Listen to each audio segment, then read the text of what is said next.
अस्सलाम वालेकुम दोस्तों, welcome back to our channel find Urdu. Patronise patronise का मतलब है हिफाजत करना, असरो रसूख जमाना, छोटी सोच समझना।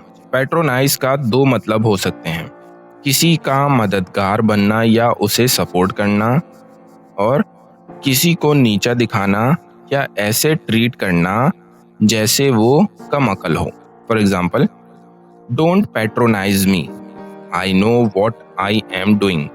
मुझे नीचा मत दिखाना, मुझे पता है मैं क्या कर रहा हूँ।